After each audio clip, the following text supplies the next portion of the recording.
to episode 14 of the Music Crypt. Boy, Dan, can you believe we're already at episode 14? It's been a while since we last did this, but we're getting it going again. It's how was your holiday season? It was okay. I made it through it alive, and I guess that's all you can really hope for. Yeah, and I guess since we last did this, I heard that your graveyard shift kind of has been put to bed. You want to talk a little bit about that?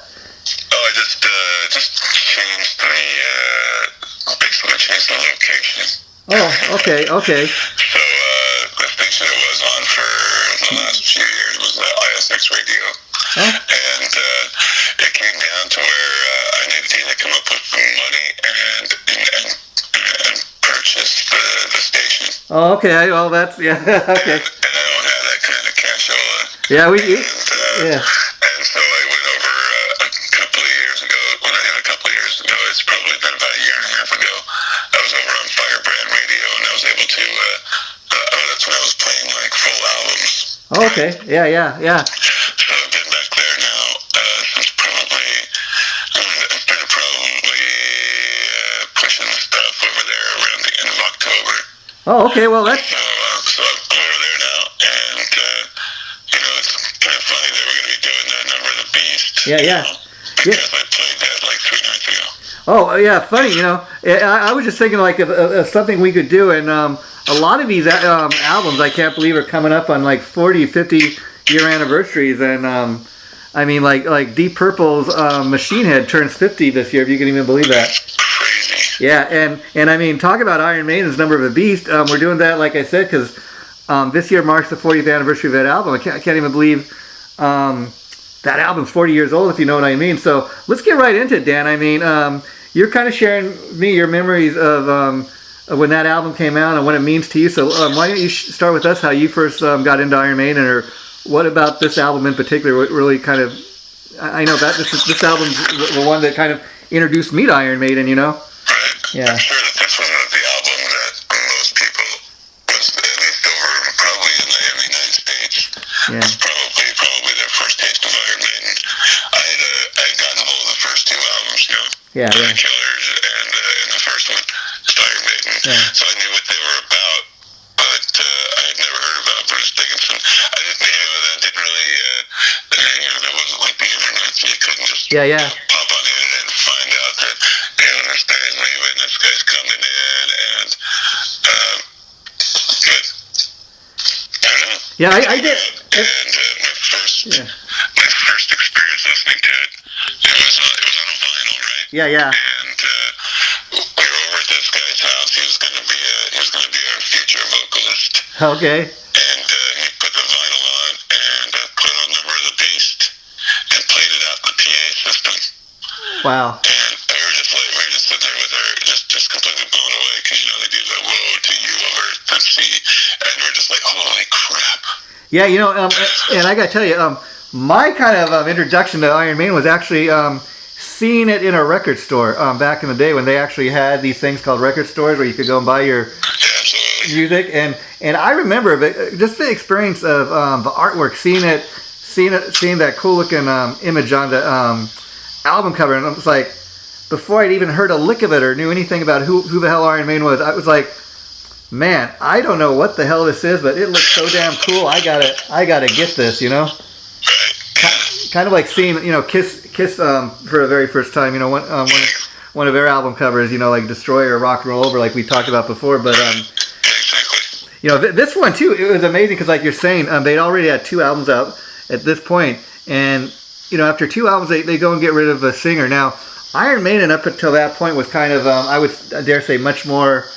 They were definitely a metal band, but they had a huge punk element to what they were doing on those first 2 albums. Yeah, absolutely. They were definitely.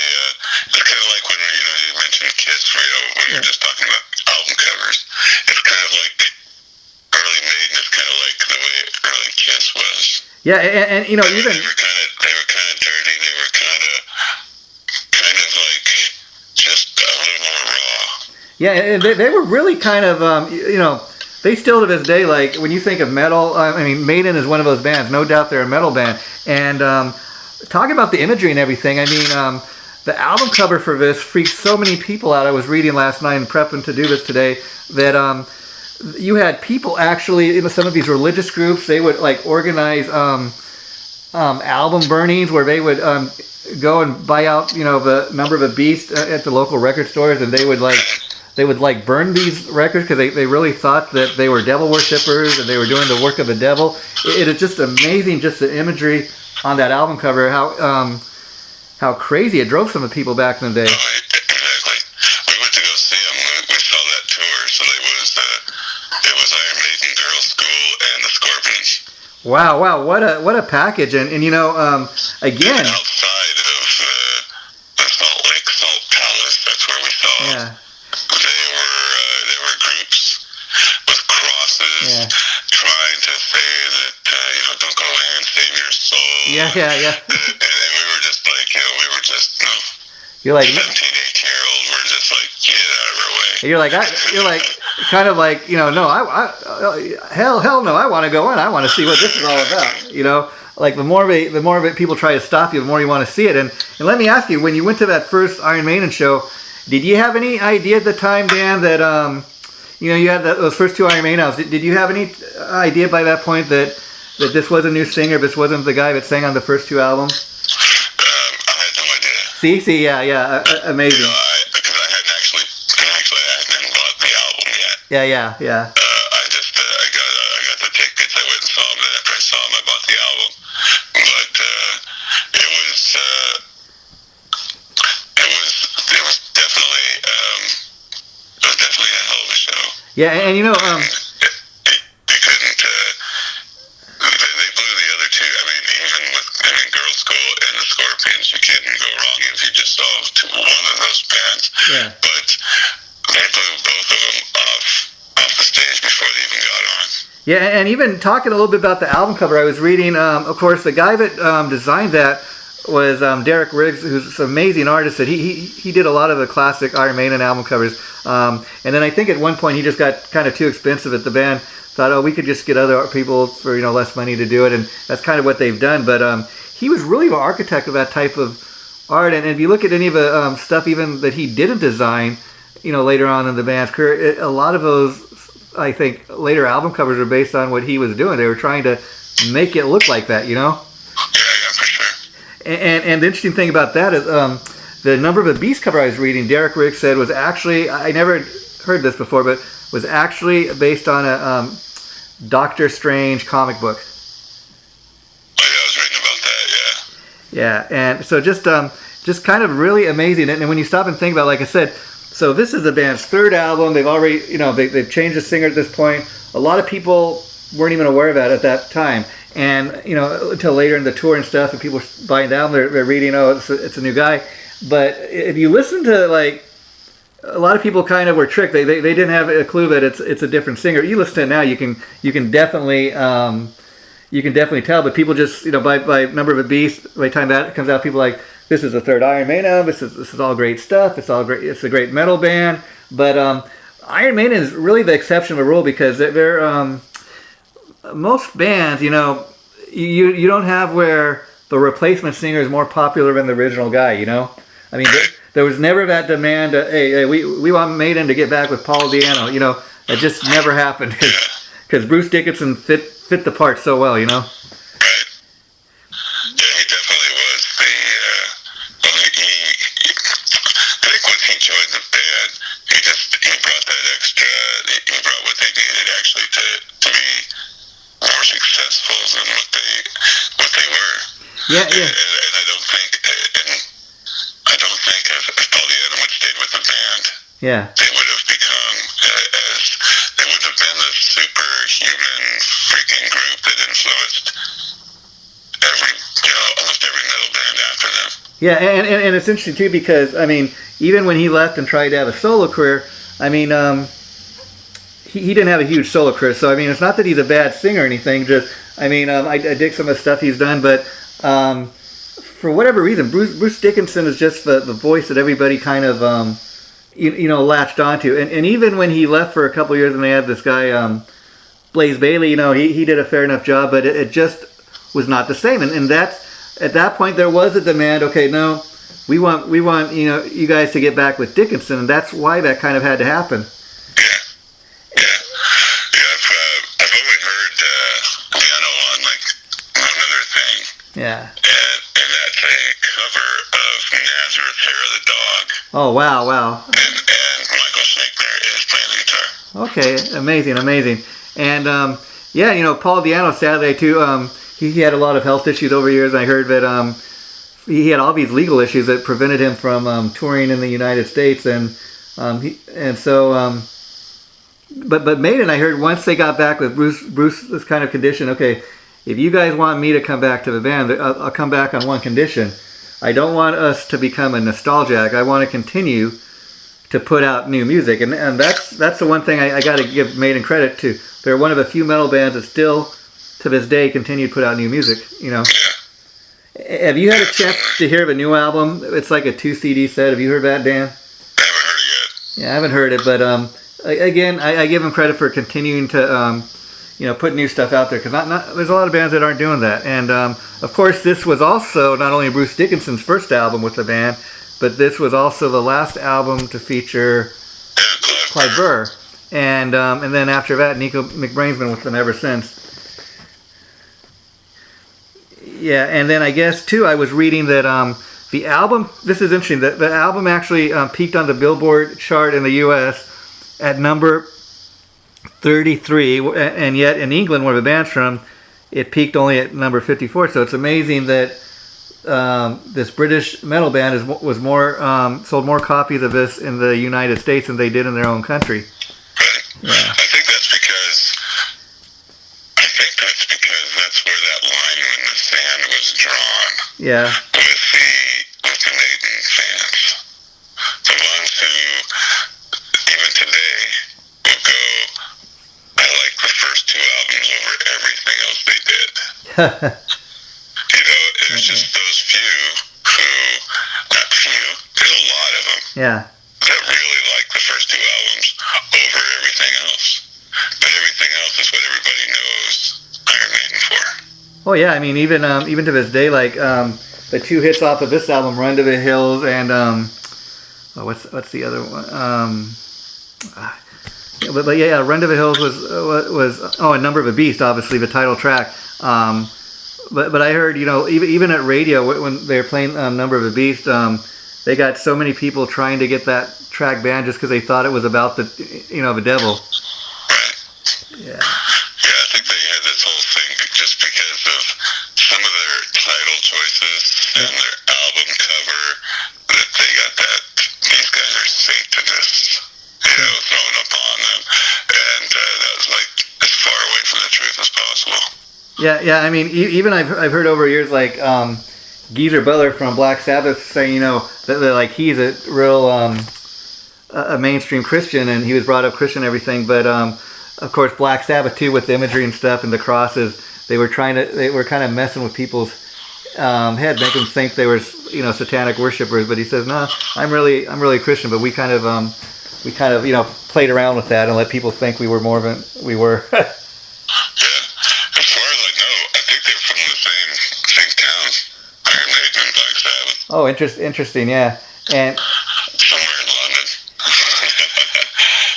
Yeah, and Steve Harris too. What's interesting is he does a lot of he's like one of the main songwriters in the band. I know Bruce Dickinson, they all kind of write, but everything's got to kind of go through Steve Harris. He's like the founding member of the band. I think he's the one kind of original guy from the original lineup that's kind of lasted all these years, and he kind of steers the ship. If you know what I mean. Like before Bruce Dickinson joined the band, he was in this other gig called Samson. Oh yeah, and when they got ready to do Number of the Beast, I guess he couldn't get any of the writing credits because there's some kind of legal deal still going on with Samson. Wow. Yeah, in fact, Samson was one of those bands. I mean, I tell people that you can go on YouTube and check out some cool videos they have of like you'll see some of the guys like swords and stuff, but that was like Bruce Dickinson, as you said, is pre-Maiden man, and almost kind of Samson never even reached the level of success of say Maiden did, but once Bruce left and joined Maiden, people would go and check out those albums, and oh yeah, that's this other band. Even Clive Burr was He was playing Thunder Sticks. Oh, okay, yeah. I forgot about. He was all dressed up in the mask and all that stuff.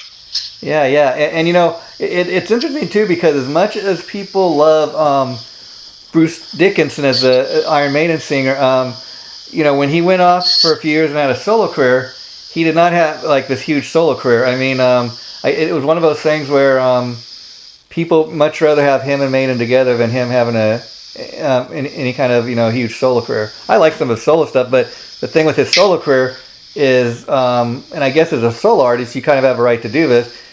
Each time he was the type of guy that each time he put out a solo album, it was a little different than the one before, which I guess if you're a solo artist, that's kind of what you want to do. Whereas when you're an Iron Maiden, you got to kind of stay in the box of what the fans expect, you know. Were you at all a Bruce Dickinson fan as far as the solo stuff?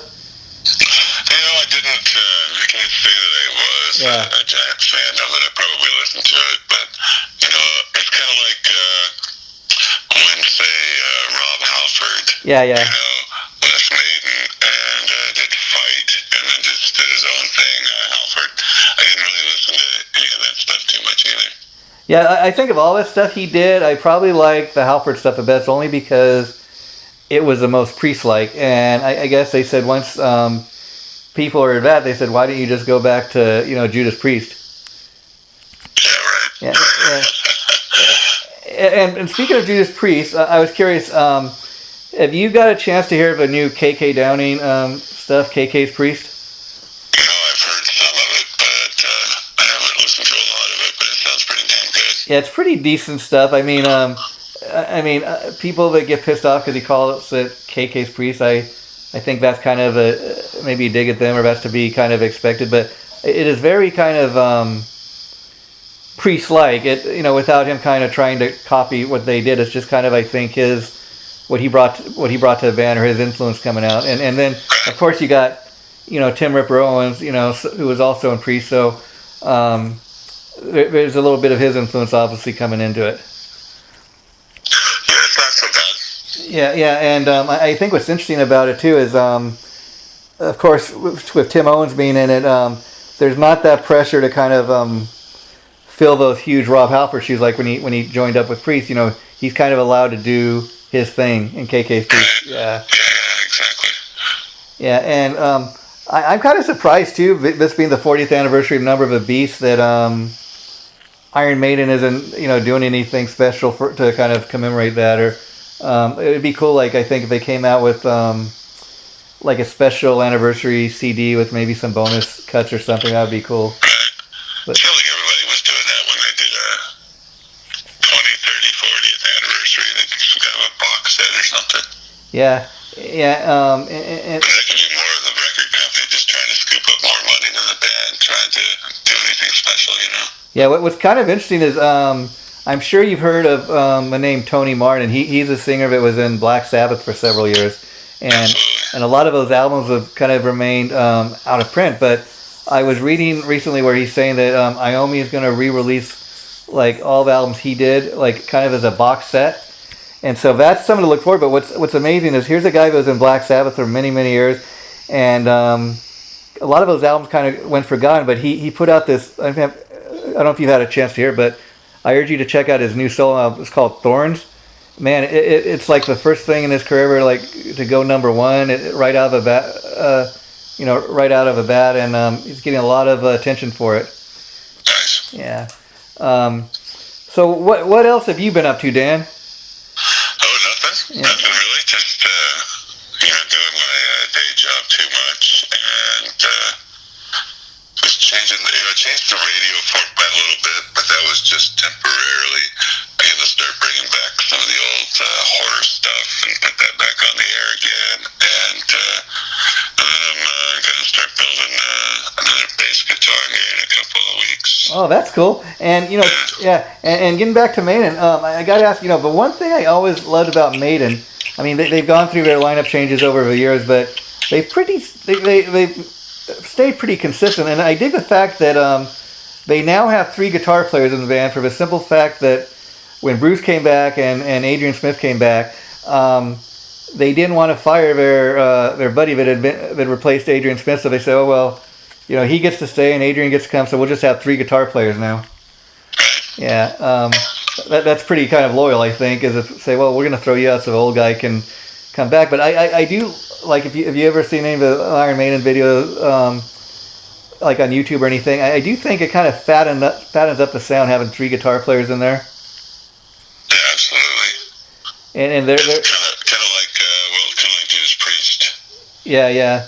I mean, that's another thing. Recently, Judas Priest, Rob Halford was saying, okay, when we go back on the road, Priest is we're gonna just be a 4-piece band now. We're not gonna have another guitar player go out with us on the road. And he got such backlash for that. They said, okay.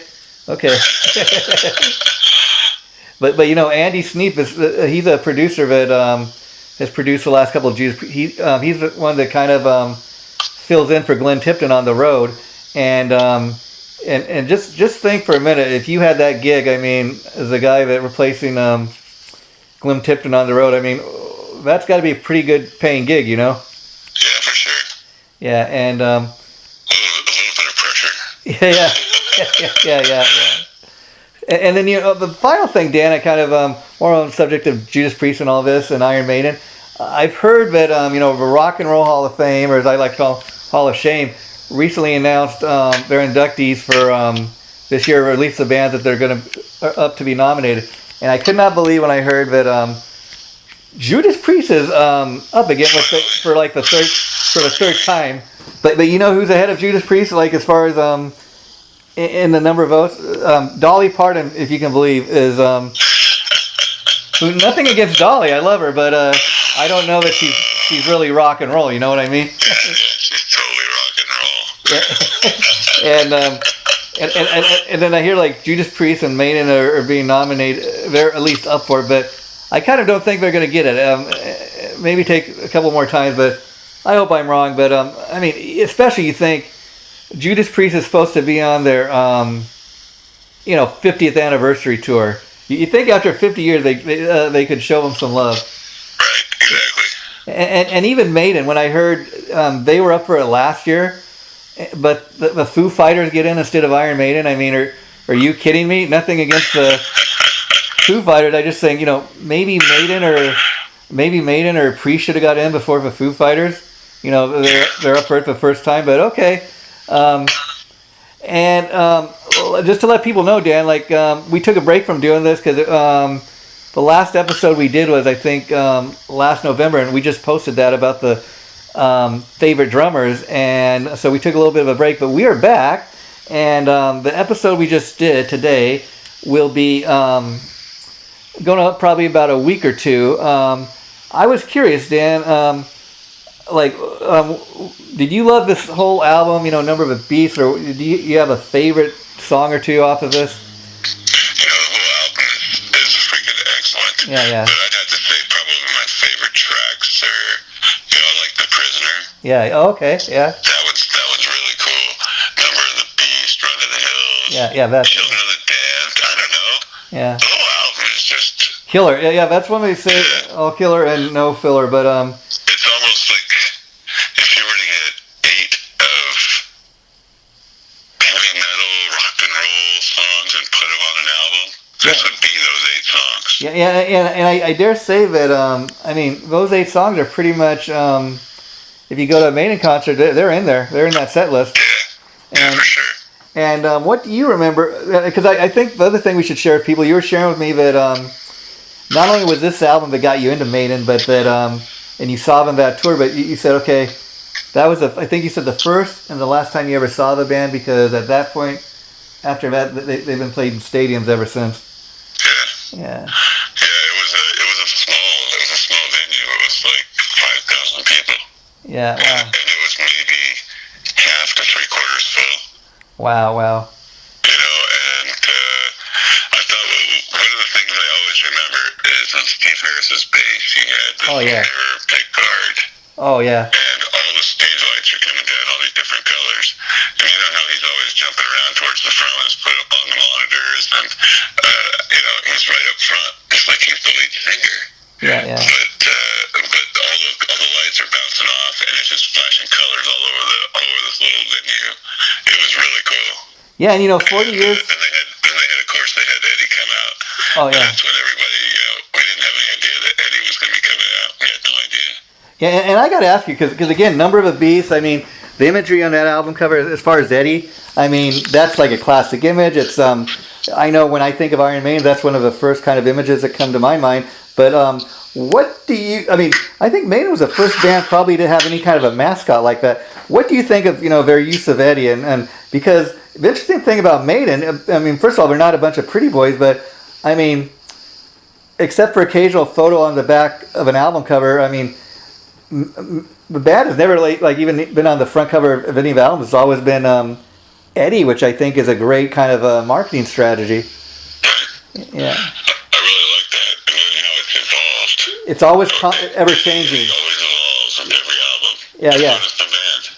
Yeah, in fact, that's what's cool about it. Is you never really know how Eddie's going to look. I mean, he could. I mean, it's almost like Spider-Man going from your friendly neighborhood Spider-Man to Venom. That drastic from album to album, and you really never know if you're going to get the little friendly Eddie or the scary Eddie. Exactly. And I love the fact that it's such such a simple name, Eddie. I mean, I'd love to know how they came up with that. But again, it's just something that kind of makes Maiden stand out, even image-wise, because that's one of the first things you think of is that mascot, that Eddie character. Yeah, exactly. In fact, I remember a couple of years ago when, maybe actually 15 or 20 years ago, they actually came up with when they were first coming out with those CD-ROM games. They actually had an Iron Maiden game, I think it was called Ed Hunter or something like that. Yeah, and well, I've had fun looking back on 40 years of Iron Maiden, and we're just going to end it on this, Dan, as we sit here doing this 40 years after this album first came out in 1982. Maiden is very much more than they were in 1982. They're very much more of a, I mean, they're a world, I mean, they're huge worldwide. I mean, so much to the fact that they're not just huge in England and Europe where they're from. Of course, here in the United States, but they've been to places like Russia, Mexico. I mean, a lot of other metal bands never get to. And so they're one of those bands that can still tour around the world. Yeah. And so, well, Dan Montgomery, I've enjoyed chatting with you and catching up again. I think we're going to do it again in 2 weeks, so I'll hit you up then to schedule the next date and time to do this. But next time we get together, we're going to be talking about a classic TV show, The Munsters. And so just to tell the folks for the rest of this year, we're going to kind of we're going to have all kinds of different types of shows, maybe your favorite horror movies and stuff like that, and just maybe something different each time. So thanks for doing this, Dan, and could you hold on for 1 minute?